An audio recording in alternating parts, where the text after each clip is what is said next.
Servus, Glück auf und herzlich willkommen zu einer weiteren FC Bayern Reaction. Leute, diesmal zur Pressekonferenz vor dem Heimspiel gegen die TSG Hoffenheim. Und bevor wir da reingehen, wie immer der Hinweis, wenn euch gefällt, was ihr hier seht, lasst gerne ein Abo da. Damit unterstützt ihr einfach, was ich hier so tue. Und verpasst auch kein Video, wa? Und in diesem Sinne, gehen wir rein in den Bums. Also für den FC Bayern morgen Abend im Heimspiel gegen die TSG Hoffenheim. Servus Winnie, servus Christoph. Servus. Legen wir los mit den altbekannten Fragen, diesmal in der Mitte. Den altbekannten Fragen, so sieht's aus. Mal gucken, wie viele Fragen wir bekommen zu irgendwelchen Vertragsgeschichten, wa? Felix Roderer für Antenne Bayern, bitte. Aber stört ja nicht. Können wir uns noch 2 Monate mit Zeit lassen, locker, bis da Entscheidungen getroffen werden. Ja, hallo zusammen. Hallo. Hallo, erstmal eine Frage an den Coach. Vincent, wie haben Sie Jamal Musiala jetzt die letzten Tage wahrgenommen? Ist er eine Option für die Startelf? Und eine Frage an Herrn Freund. Bei den Vertragsverhandlungen ist jetzt immer mal wieder von einer Ausstiegsklausel zu hören. Inwieweit ist es denn generell überhaupt eine Option für den FC Bayern, sowas zu verankern? Ja, es ist noch nicht so sicher. Als wenn er das entscheiden dürfte.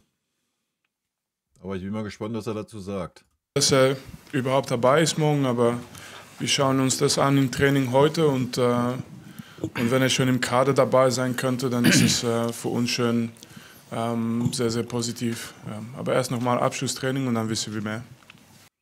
Naja, ganz ehrlich, jetzt gegen Hoffenheim, nichts gegen Hoffenheim. Alter, Hoffenheim musste aber auch ohne Jamal Musiala schlagen können. Ja, generell muss man mal aufhören, irgendwie einen Jamal Musiala gerade irgendeinen Gottstatus bei uns zu geben. Ja, er ist ein wichtiger Faktor sportlich diese Saison bisher gewesen. Aber wir müssen auch mal auf dem Boden der Tatsachen bleiben, Alter. Ja, wir befinden uns in Gesprächen mit Jamal Musiala, mit dem Berater, in guten Gesprächen. Auch das Klima ist sehr, sehr gut. Ja, wir werden jetzt hier nicht auf Vertragsdetails eingehen. Aber ja, wie gesagt, jeder weiß und es wird ja auch viel spekuliert, dass wir mit Jamal verlängern wollen, dass er eine ganz wichtige Rolle einnehmen soll in Zukunft in den nächsten Jahren beim FC Bayern München. Das ist unser Ziel und darauf führen auch unsere Vertragsgespräche. Das ist die Basis dafür. Ich gehe auch davon aus, dass er verlängern wird. Ich gehe aber auch davon aus, dass er sich eine Hintertür offen hält. Kann man auf der einen Seite vielleicht sogar verstehen. Ob es in eine Ausstiegsklausel mündet, ja, dann wird die wahrscheinlich auch 175 Millionen oder dann wird die wahrscheinlich bei 200 oder 250 Millionen liegen. Oder es wird darauf hinauslaufen, dass man sich irgendwie verpflichtet, ab Betrag X oder so gesprächsbereit zu sein oder was auch immer. Bin ich mal gespannt, ob man dann da irgendwas erfährt. Aber die Frage ist auch, was kann man glauben und was nicht, was da in irgendwelchen Medien steht. Ne? Am Ende des Tages, wenn da nicht irgendein Vertrag geleakt wird oder der Spieler dann irgendwann eine Ausstiegsklausel zieht und wechselt, wissen wir es eh nicht. Ja. Aber ja, schauen wir mal. Dankeschön, weiter geht's. Reihe 1. Weiß nicht, was sie jetzt darauf für eine Antwort. Die ist ja die Frage natürlich super ausgewichen, ja. Ja, eigentlich hat das damit schon bestätigt, oder? Weil sonst hätte man auch sagen können, nee, beim FC Bayern ist das kategorisch ausgeschlossen, dass man Ausstiegsklauseln in irgendwelche Verträge schreibt. Aber beim FC Bayern ist halt gar nichts kategorisch ausgeschlossen. Ja, guckt euch an, wie wir gerade die Saison dastehen mit so viel auslaufenden Verträgen. Allein das ist ja schon ein Witz. Ja? Und dann kannst du auch irgendwelche Ausstiegsklauseln in irgendwelche Verträge schreiben. Ja? Wenn wir nicht darüber reden, keine Ahnung, ein Spieler, der 100 Millionen Wert hat oder der in 3 Jahren 100 Millionen Wert hat, hat dann eine Ausstiegsklausel für 50 Millionen in seinem Vertrag stehen, ist doch alles gut. Ja? Wenn Jamal Musiala eine Ausstiegsklausel von 175 oder 200 Millionen in seinen Vertrag bekommt, alles fein. Sollte der dann für das Geld wechseln, wirst du für das Geld auch Ersatz bekommen. Ja? Ob jetzt der auf demselben Niveau, sei mal dahingestellt, ja, aber das ist ja nichts, wie gesagt, du hast den Spieler damals für was? Für eine Mille geholt oder was? Das ist ja dann kein Verlustgeschäft. Ja? Und keine Ahnung, wenn der Spieler froh, glücklich und zufrieden ist in dem Verein, wo er ist, dann wird er auch keine Ausstiegsklausel ziehen. So, ganz einfache Kiste. Ja. Also von daher Ich sehe das relativ locker mit Ausstiegsklauseln. Solange die marktgerecht sind, solange die Ausstiegsklausel auf dem Level ist, was der Spieler auch am Marktwert hat oder darüber, ist das für mich völlig fein. Weil nochmal, du brauchst in deinem Verein keine Spieler, die nicht da sein wollen oder die nicht 100% da sind. Ja? Was bringt es, einen Jamal Musiala in deiner Mannschaft zu haben und eigentlich möchte er gar nicht da sein, möchte lieber, was weiß ich, bei Real Madrid spielen und ist mit dem Kopf gar nicht mehr bei der Sache, weil der FC Bayern sagt, nein, du darfst nicht wechseln, bla, was du willst. Ja? So, das bringt auf Dauer halt auch keinem weiter. So, von daher alles gut. Gebt dem Jamal Musiala seine Ausstiegsklausel, solange die hoch genug ist. Und dann ist das für mich fein. Ja? Aber das muss jeder für sich wissen. Aber ich sehe das jetzt nicht irgendwie. Klar, du willst halt immer das Ding haben, dass er die jederzeit ziehen kann. Ne? Er kann sie in irgendein Wintertransferfenster ziehen, er kann sie in irgendein Sommertransferfenster ziehen. Er könnte sie sogar einen Tag oder am letzten Tag im Transferfenster ziehen. Und dann stehst du dumm da. Ja, natürlich kann das passieren. Das ist halt das Thema, wenn du eine Ausstiegsklausel hast. Aber in der Regel deutet sich das ja auch vorher an. Ne? Also, alles gut. Christian Kunz für die DBA. Eine Frage an den Trainer. Wie groß ist die Herausforderung oder die Freude auf 6 Spiele in 18 Tagen? Wenn alle fit bleiben, dann freue ich mich. Ganz ehrlich, ne, das wird auch immer so aufgehangen. Also, ich weiß nicht. Ich denke, die Profis werden das ähnlich sehen, wie wir es früher auch gesehen haben. Du hast ja lieber Spiele gespielt als trainiert. Ja, so. Weil es geht ja immer um den Wettkampf und im Training hast du halt nie diesen Wettkampf wie in irgendwelchen Spielen. Also.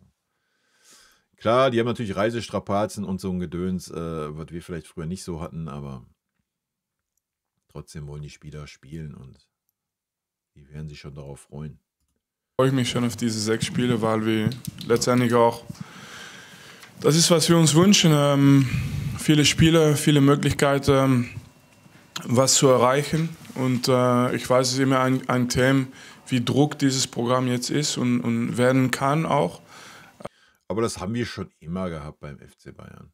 Schon immer, jedes Jahr haben wir diese Phasen, wo wir 2 Monate oder länger fast jede Woche eine englische Woche haben. Ja, wenn du Nationalmannschaft mit dabei nimmst, sogar noch länger. Für viele Spieler. Das ist schon immer Thema beim FC Bayern. Ne? Ich meine, wir haben dieses Jahr mal wieder durch unser Ausscheiden eine ruhige Phase. Sollten wir unter die ersten 8 in der Champions League kommen, dann haben wir im Februar nicht eine englische Woche. Wild, oder? Und das ist nicht jetzt nur, das ist nicht nur jetzt, aber auch in die nächsten 12 Monate, würde ich sagen. Aber wenn die Kader da ist und fit, dann werden wir nicht. Aber dafür haben wir doch auch den Kader, sonst brauchen wir ja auch nur 15 Spieler. Ja? So. Auf jeden Fall nicht meckern und einfach uns freuen, dass wir diese Spiele machen können. So sieht's aus. Nebendran Martin Volkmar für RAN.de.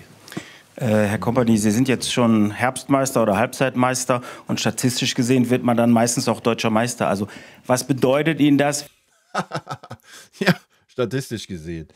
Ich glaube, bei 4 Punkten Vorsprung auf Leverkusen brauchen wir nicht einen auf Uli Hoeneß machen und sagen, wir sind schon deutscher Meister. Aber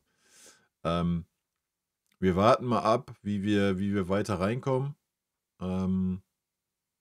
Und Ende Februar können wir uns ja gerne über eine Prognose unterhalten. Dann haben wir Stuttgart, Leverkusen und Frankfurt am Stück. Und nach diesen Spielen können wir uns gerne mal über eine Prognose unterhalten. Dann können wir mal einen Blick auf die Tabelle werfen.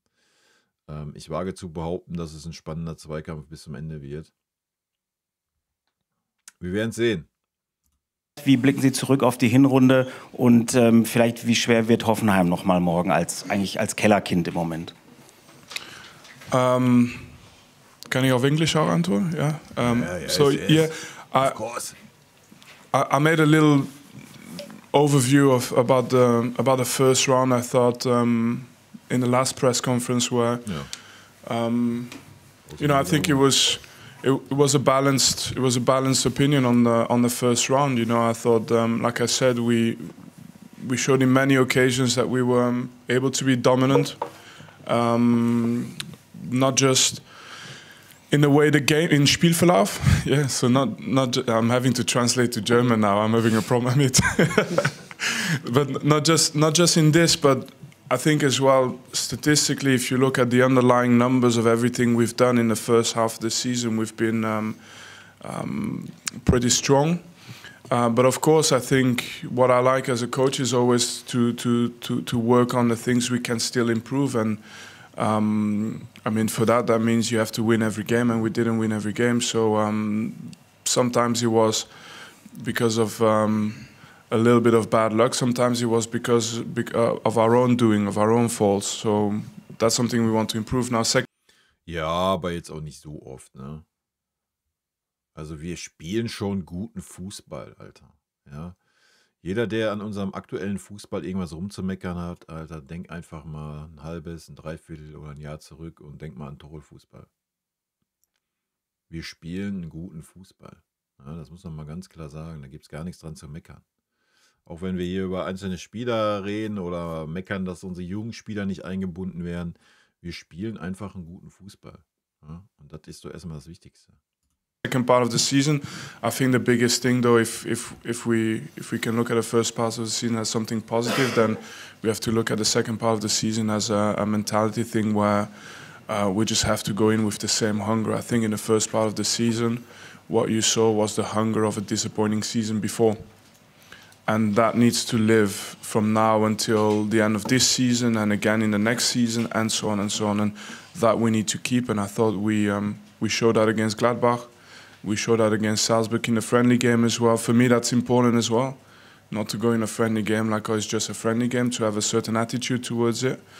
And every time we have an opportunity to perform, like hopefully tomorrow against Hoffenheim, we have to show that same hunger again. So went around in circles, guys, but just to say that. Ja, das wird auch das Wichtige sein. Er sagt ja, den Hunger, also den Willen, den Ehrgeiz, und das ist das Wichtige. Ja, das hat aber den FC Bayern auch schon immer ausgezeichnet. Aber ja, die letzten 2 Jahre ist das ein bisschen eingeschlafen bei dem einen oder anderen Spieler. Aber durch Vinny wurde das wieder ein bisschen wiedererweckt. We have no intentions to do even one step less in the second half, and we want to see if we can push it more. Gut kennen Sie Hoffenheim, die Frage. Yeah, it's my job to know them. So, no, look, Hoffenheim has always been a club who's been interesting in the squad planning, always had young, talented players and players that could not just perform for Hoffenheim and like they are now in Europe, but also make the step. And so that's always they've always had talent. But then I think the main thing now is they have a new coach. A coach has been successful, and I have a lot of respect for success in general, because it's not just winning the Premier League or La Liga or the Champions League that defines if you're successful or not. They broke the dominance of Salzburg with Sturm Graz in Austria. Really? But they did that, and Christian had success there, so he's coming over to Hoffenheim. It's his first job in Germany, but at the same time, it is a coach who's had success, and so yeah, it's a mix that obviously gives perspective for Hoffenheim. But from my side, I think we play at home, and the very simple answer is we have the absolute desire to win tomorrow. Yes. Dann ist Torben Hoffmann für Sky an der Reihe. Torben! Guten Morgen. Mal eine Frage an beide. Christopher Nkunku, was hältst du im Speziellen von dem Spieler? Und die Frage. Ich fand den mega. Ich fand den mega in Leipzig, Alter. Es hat mich echt gewundert, dass wir es gar nicht versucht haben. Zumindest hat man nichts darüber gehört, wo es darum ging, dass er auf dem Markt war. Ja, das hat mich wirklich gewundert. Und wenn man ihn jetzt bekommen kann, sei es per Leihe, sei es per Tauschleihe, was auch immer da so geschrieben wird, Alter, let's go. Ja, let's go. Wenn er nur annähernd wieder an diese Form kommt, die er hier hatte in der Bundesliga, Alto Belli, kann er uns sehr gut zu Gesicht stehen. Ja? Und wenn es eine Leihe ist, hast du halt auch einen No-Brainer. Ja, dann wird es wahrscheinlich eine Leihe mit einer Kaufoption. Ja, alles gut. Ja, natürlich auch ein bisschen Verletzungssorgen gehabt. Ist natürlich immer so eine Sache, gerade bei uns. Aber ich würde ihn schon sehr begrüßen bei uns. Frage dann natürlich auch an Christoph Freund. Das Gerücht kommt auf, dass Nkunku kurz vor dem Transfer zum FC Bayern München steht, möglicherweise mit einer, ich sag mal, Tauschmasse Mathys Tel. Was ist dran an dem Gerücht und inwieweit Ja, als wenn er da jetzt was zu sagen würde. sind die Gespräche schon vorgedrungen? Ja, ich habe leider nichts dazu zu sagen im Moment. Also. Ja, natürlich nicht. Vinny sagt dann was über die Spieler, wenn sie da sind. Ja? Und das ist auch gut so. Aber wenn man sein Gesicht sieht, könnte man jetzt ein bisschen was hineininterpretieren, oder? Also wenn ich sein Gesicht sehe, würde ich sagen, ja, die Gerüchte stimmen. Das sieht schon sehr so, ja, ich bin schon zufrieden. Also Mathys Tel ist Spieler von uns, ein sehr wichtiger Spieler von uns und wir haben in den letzten Wochen auch immer wieder Gespräche geführt. Wir sind wirklich im guten Austausch mit Mathys, weil er einfach ein großes Talent ist, für uns ein wichtiger Spieler ist und einfach eine wichtige Rolle auch in Zukunft einnehmen soll. Und darum haben wir schon vor Weihnachten Gespräche. Ja, muss er aber auch jetzt echt den nächsten Steppi machen, ne? Sorry, Leute. Also, ihr wisst, für mich Mathys Tel außergewöhnliches Talent. Aber irgendwas scheint ja gerade nicht ganz zu stimmen bei ihm. Ja? Also irgendwelche Einflüsse oder sowas. Man hat diese Saison einfach das Gefühl, er hat den Kopf nicht frei oder der Druck ist zu groß oder was immer. Ja. Gespräche geführt, Vinny, Max und ich gemeinsam mit dem Spieler, mit dem Berater. Wir haben auch jetzt immer wieder Gespräche geführt und das klare Ziel ist es von uns allen Beteiligten, dass Mathys bei uns den Durchbruch schafft. Und wir glauben auch daran, Mathys glaubt daran und darum ist es ich wünsche es mir, auf jeden Fall. Ja. Aktuell für uns auch kein Thema, dass wir uns mit anderen Sachen beschäftigen. Wir sind sehr, sehr zufrieden mit unserem Kader, mit der Anzahl an den Spielern und auch mit der Qualität, die wir im Kader haben. Das haben wir schon sehr, sehr oft gesagt. Und trotzdem natürlich sehr, sehr offen, wenn ein Spieler wie Mathys Tel dann in einer Situation ist, wo er nicht so viele Spielminuten bekommt, wie vielleicht erwünscht oder wie wir uns das vielleicht vorgestellt haben, dann spricht man darüber. Aber das Wichtigste ist für uns, dass wir mit den Jungs sprechen, dass wir da sehr, sehr offen sind und wir haben wirklich gute Gespräche gehabt und das ist unser klarer Plan, dass wir mit Mathys das durchziehen beim FC Bayern München und dass er es hier auch schaffen soll und kann und davon sind wir überzeugt, dann auch Mathys und dann werden wir auch nicht viel machen in unserem Kader, weil wir sehr, sehr gut aufgestellt sind. Das hört sich jetzt eher nach einem Dementi an, oder? Also, dass man Mathys Tel da irgendwie jetzt Tauschmasse oder so, das hätte ich mir auch nicht vorstellen können, wenn ich ehrlich bin. Ja. Aber mal sehen, was noch passiert. Ja. Vielleicht überraschenderweise verlässt uns ja noch Leroy Sané. Wer weiß. Oder Kingsley Coman oder wer auch immer. Und dann ist natürlich, wäre so ein Nkunku natürlich ein ganz guter Ersatz, war. Sind wir mal gespannt, wie es da weitergeht. Nein, wenn es so ist, dass wir eben so weiter in die Saison gehen und das ist unser Plan, dann ist es kein Thema, dass wir auch in der Offensive wen dazuholen, weil wir da sehr, sehr gut aufgestellt sind. Das sind aber mal klare Worte. Qualitativ wie von der Anzahl. In der Mitte bitte, Vincent. Also würde ich das mal so. Vinny's Blick hat mich ein bisschen anders gestimmt eigentlich. Aber dann würde ich das mal so interpretieren, wenn kein offensiver Spieler unseren Verein verlässt, in der Winterpause werden wir auch keinen verpflichten. Ne? Aber wenn denn jemand verlassen sollte, dann ist Nkunku vielleicht eine Option. Frage ist, ob er dann noch auf dem Markt ist. Wa? Schirpke für Merkur und TZ. Kann aber natürlich auch eine Ente sein. Wir wissen es ja immer alle nicht. Hallo Herr Company, ist Alexander Pavlovic für morgen wieder komplett fit und wie hat Ihnen Leon Goretzka gegen Gladbach gefallen?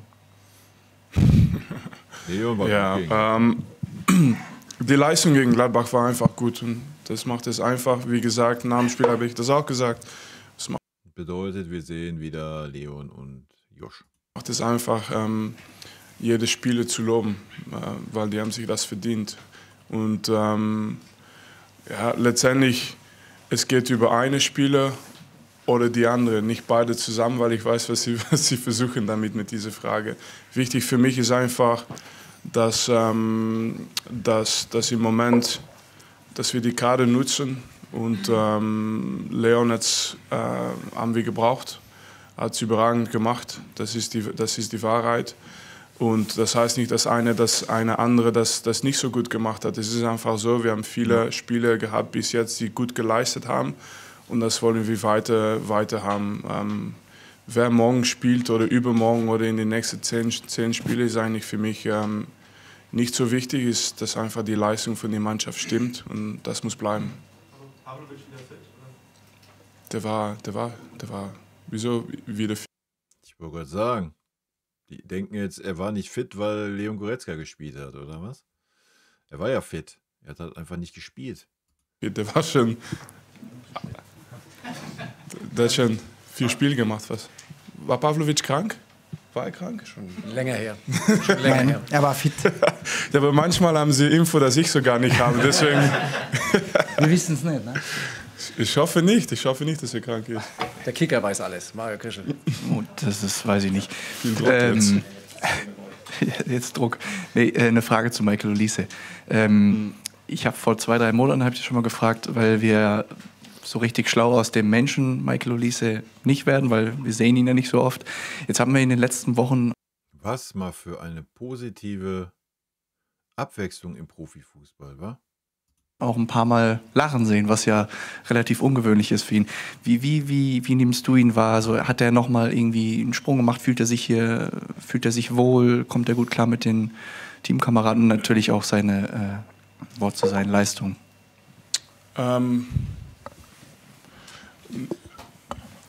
Maybe I'll answer this one in English as well. I think Michael is a very cerebral player, so he's a thinker about everything.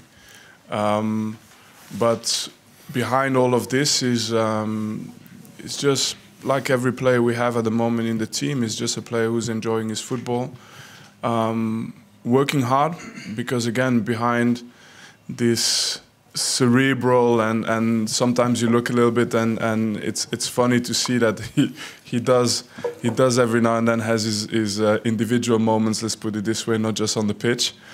But in the end, the biggest thing is what I've seen with him is obsessed with his work. He's really obsessed with the detail of anything he does, whether it's his control, the passing.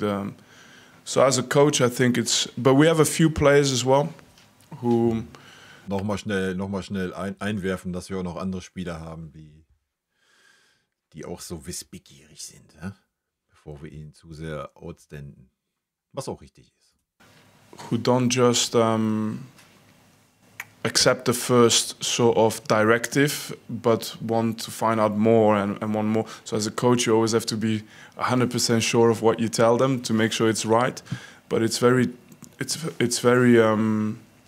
energizing for everyone else. So he's one of those players who's definitely thinking all the time about the game for his own improvement and for his performance. Yeah.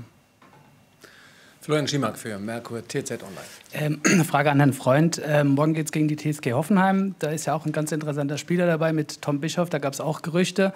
Können Sie dazu was sagen? Gab es da schon Gespräche? Und generell ist er ein Spieler, der das Zeug für den FC Bayern hätte. Und ich finde das immer wieder bemerkenswert, wie stumpf du einfach sein musst als Reporter, oder? Wie stumpf du einfach sein musst. Frage auf Frage auf Frage. Und die wissen doch selber vorher, dass du da keine klare Antwort drauf kriegst. Wahrscheinlich wird er sagen, ja, ist ein interessanter Spieler und das war's. Eine Frage an Herrn Kompanie, wie sieht es mit dem Personal von morgen aus? Verletzte, Ausfälle? Wir haben nicht viele Trainingen gehabt. Also gestern einmal und das war, also heute Abschlusstraining ist sehr wichtig, das meinte ich damit. Und dann werden wir genau wissen, aber nach dem Spiel sah nicht so aus, dass wir zu viele Damage haben. Und natürlich, wenn du gewinnst, das gibt es dich noch extra Energie und hoffentlich haben wir Jamal wieder dabei. Und dann ist das eigentlich +1 für uns in das nächste Spiel. Kim auch nicht? Weil er hat gestern nicht trainiert? Wer? Kim? Ja, nein, manchmal im ersten Training nach einem Spieler machen manchmal die Spieler ein Programm. Wenn einer heute nicht trainiert, dann haben wir vielleicht ein Problem, aber erste Training kann sein, dass die ein Programm in die Gym bekommen.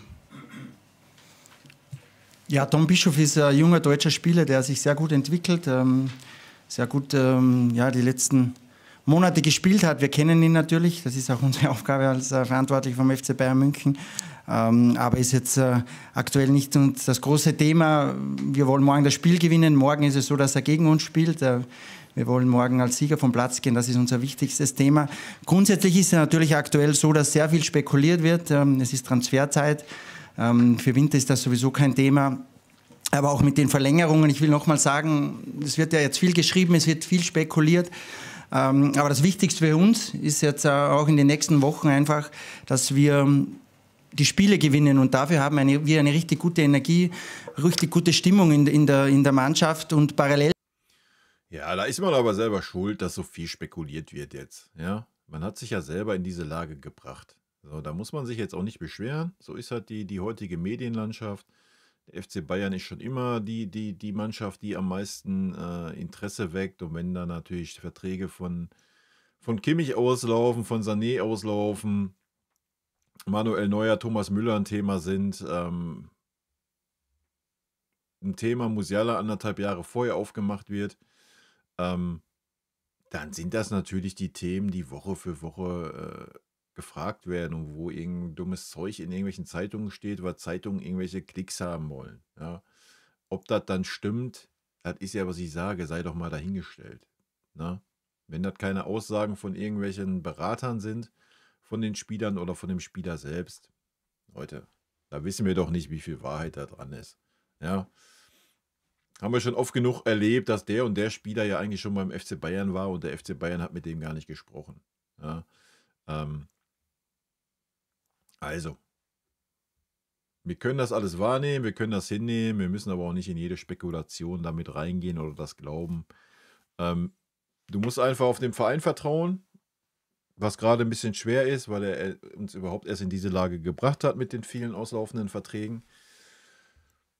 Ja, und dann müssen wir jetzt halt Geduld haben. Ich glaube nicht, dass sich da in den nächsten 1, 2, 3, 4 Wochen irgendwas tun wird. Sage ich euch ganz ehrlich. Vielleicht Thomas Müller und Manuel Neuer, dass das vielleicht irgendwie geklärt wird. Aber ja, vielleicht will man da auch erstmal noch abwarten. Schwierig aktuell. Dazu müssen wir natürlich Planungen fortführen und auch Gespräche führen, das, was wir machen, aber es bringt jetzt keine Unruhe oder irgendwas, was jetzt immer wieder geschrieben wurde. Also wir sind auf einem richtig guten Weg und das Wichtigste ist, dass wir einfach die Saison erfolgreich fortführen und es stehen viele Spiele vor unserer Brust und darauf liegt unser ganzer Fokus und das ist ganz, ganz wichtig, dass wir diese Energie aufrechterhalten und uns hier nicht ablenken lassen. Und natürlich parallel dazu gibt es Planungen für die längerfristige Zukunft des FC Bayern München, aber wir wissen auch, wenn wir kurzfristig nicht erfolgreich sind, dann wird alles viel, viel schwieriger und darum ist es uns ganz, ganz wichtig, dass wir diese innere Ruhe, die wir geschaffen haben die letzten Monate, dass wir so auch weiterarbeiten können und werden in den nächsten Wochen. Das ist ganz, ganz wichtig. Ja, und das ist halt das, was ich nicht verstehe. Ja, ich verstehe sein Take, ja, logisch, dass man das innerhalb des Vereins und so, dass man da ruhig ist, sich diese Ruhe geschaffen hat, das ist auch gut. Ja, das muss man auch mal sagen, da kann man auch mal die Herren vorher rausheben, aber auch da ist ein winnig großer Anteil, ja, der auch nicht auf irgendwelche einzelnen Spieler eingeht oder so, dann immer das ganze Team mit einbezieht und sowas. Aber nochmal, wenn da jetzt ein Spieler ist, wie Joshua Kimmich, so, das wird sein letzter großer Vertrag sein. Punkt. Ja.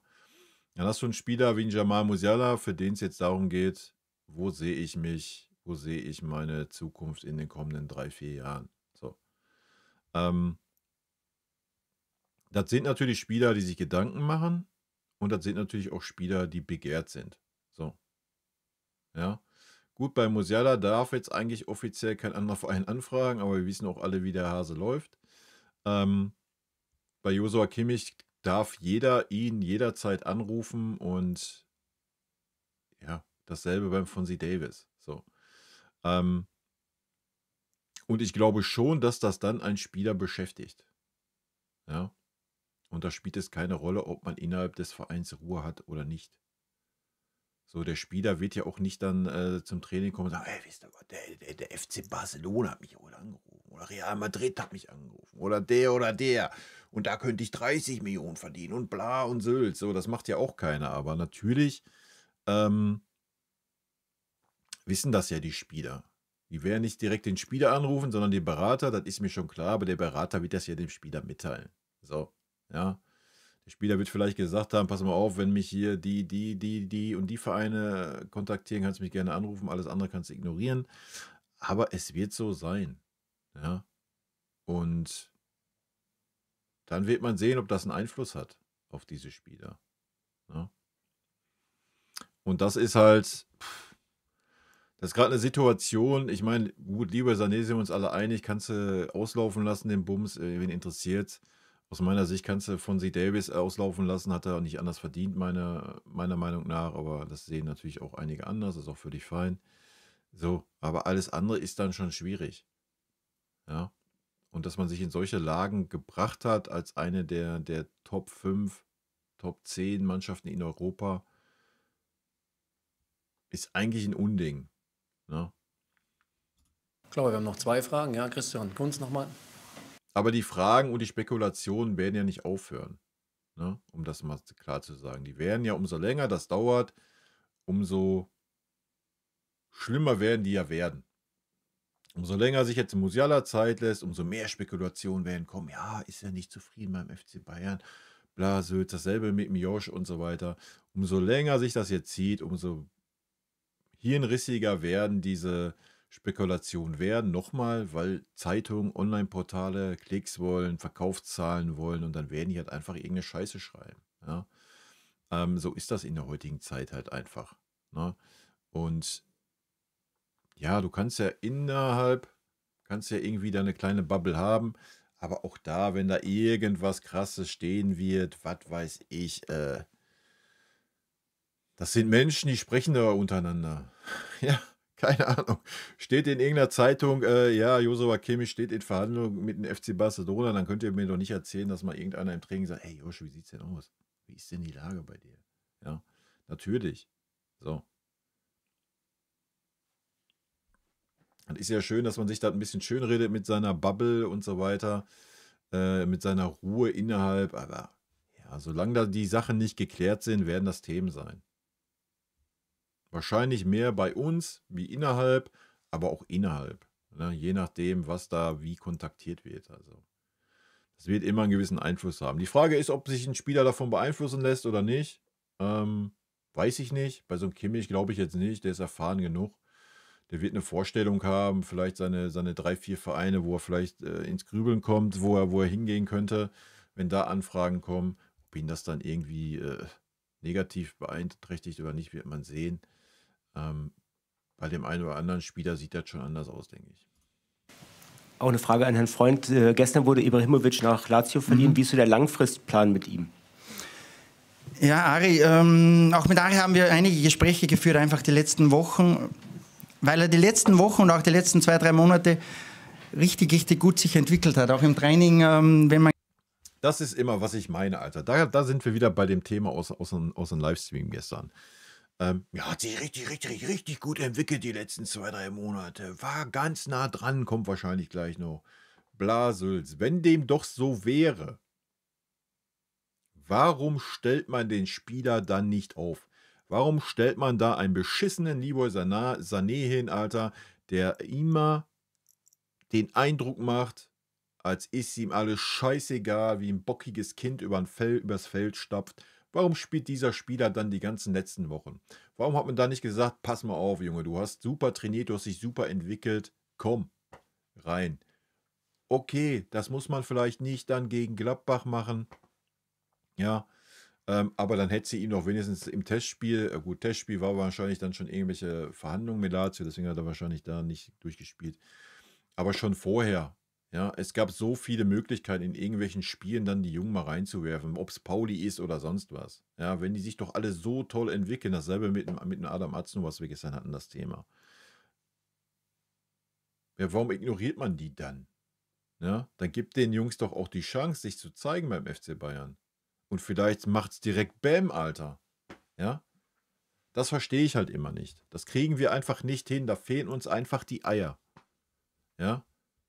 Kann ich nochmal das Beispiel von gestern bringen? Nimm den FC Barcelona, Alter. Wenn da gute Spieler aus La Masia kommen, ja, dann gehen die in die Mannschaft, dann spielen die. Und wenn die gut spielen, dann spielen die da. Ob die 16 sind, ob die 17 sind, ob die 18 sind, ob die 19 sind, das interessiert nicht. Ja?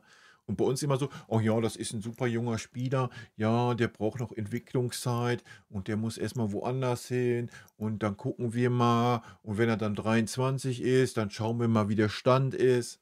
Was ein dummer Scheiß, Alter. Ja? Wenn der Spieler Talent hat und er kommt mit dem Druck klar und er packt's, ja, dann rein bei uns. Fertig. Ja, und wenn das nicht packt, so wie bei Mattis Tell gerade, ja, dann kannst du dir das ein Jahr angucken, wie dieses Jahr jetzt. Hinrunde war scheiße, Rückrunde wird er ein paar Chancen kriegen. Wenn es dann nicht passt, dann kannst du ihn ja verleihen. Dann kannst du sagen, komm, geh mal irgendwo hin, wo der Druck nicht so da ist und dann gucken wir im Jahr nochmal. Ja? Aber du musst das doch erstmal ausprobieren. Und so ein Arzt, so ein Ibrahimovic, die haben die Chancen gar nicht bekommen. Ne? Und das verstehe ich halt nicht. Das ist dumm. Das ist einfach dumm. Da müssen wir uns einfach mal überdenken. Aber komplett. Ja?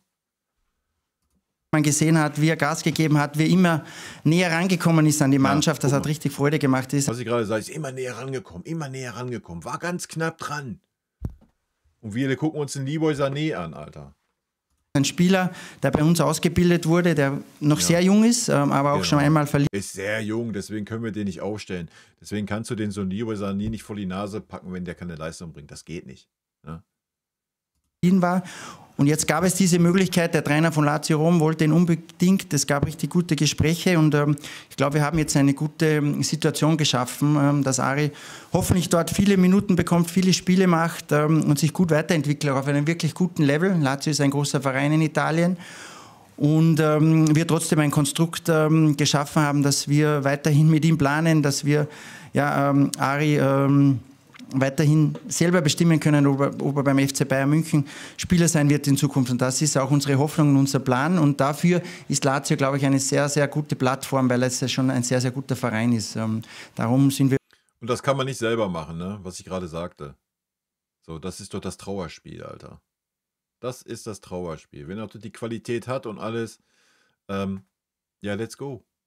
Ja? Dann stell ihn doch auf, nimm doch die satten nicht Leistung bringenden Spieler dann runter. Wo ist denn das Problem, Alter?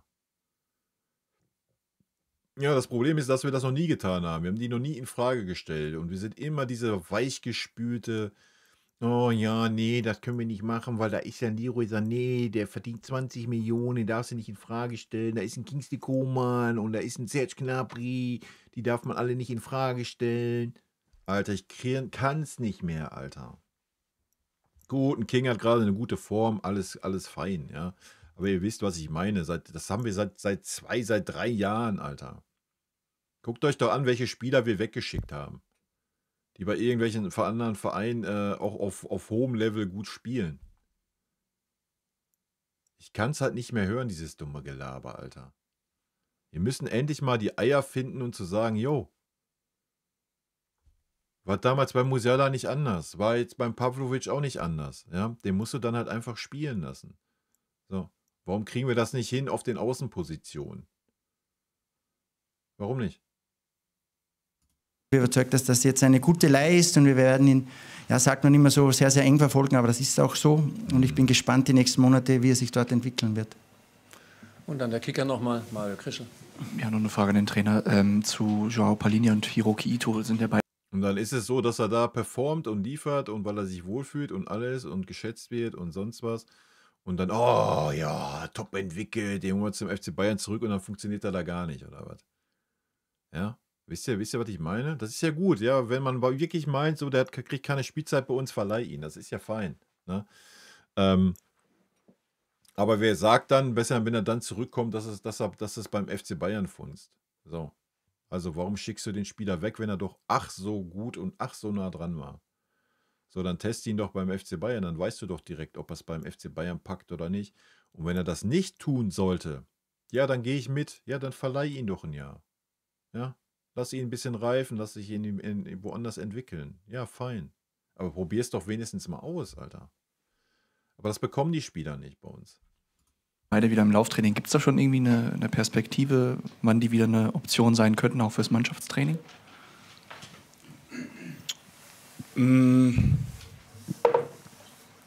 Ja, die Frage mit Ito ist einfach, das war eine komplizierte Verletzung, deswegen möchte ich jetzt nicht zu viel Druck machen, für wenn der zurückkommt, aber hoffentlich werden wir Ito in die nächsten, 6 oder 8 Wochen zurücksehen. Also das wird noch ein bisschen dauern und ich möchte auch nochmal sagen, dass wir auch werden wir ihn diese Saison nicht mehr wirklich erleben, würde ich sagen. Ja? Totale Zeit und Ruhe geben, damit er einfach voll wieder zurückkommt. Das ist wichtig für uns. Joao sieht gut aus.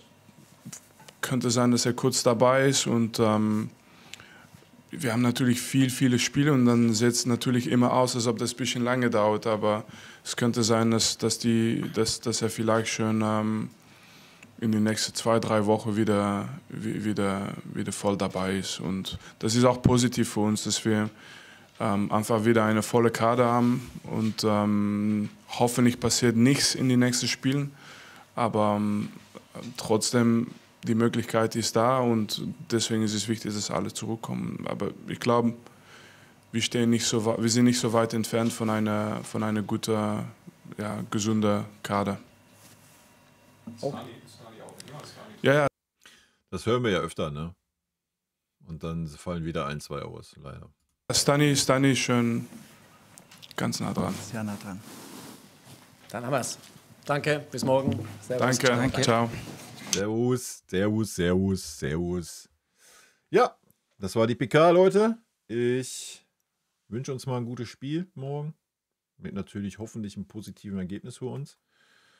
Und dann geht es ja schon am Wochenende weiter. Von daher, rot-weiße Grüße gehen raus. Vielen lieben Dank für euren Support hier auf dem Kanal. Haut rein, bis da. Tschüssi.